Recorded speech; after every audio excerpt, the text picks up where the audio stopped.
মহামান্য, আজই গুদাম তল্লাশি, আজই স্টক চেক, কারসাজির শিকড় নাড়াতে হবে। মহামান্য আদালত, কাঠগড়ায় দাঁড়িয়ে থাকা এই ফাজিল লেবু সারা বছর সস্তা থাকে, কিন্তু রমজান আসলেই হঠাৎ করে এর দাম আকাশে উঠে যায়।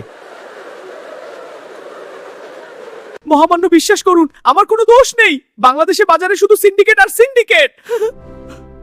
এটা লেবুর দোষ না, এটা বাজারের কারসাজি। কৃত্রিম সংকট বানিয়ে রোজাদারদের জিম্মি করা হচ্ছে। Order, order! রমজানে লেবুর দামে কারসাজি করলে কঠোর ব্যবস্থা নেওয়া হবে।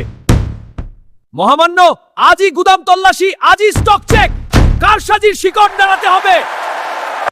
আমার কোনো দোষ নেই, আপনি যারা দাম বাড়ায় তাদের ধরেন। Order, order! আমি আজই বাজার কমিটির সাথে মিটিংয়ে বসবো, সকল সিন্ডিকেট ভেঙে দেব। দেশে কোনো সিন্ডিকেট থাকতে দেব না। প্রিয় দর্শক, আপনাদের এলাকায় কিসের দাম বেশি কমেন্টে জানান।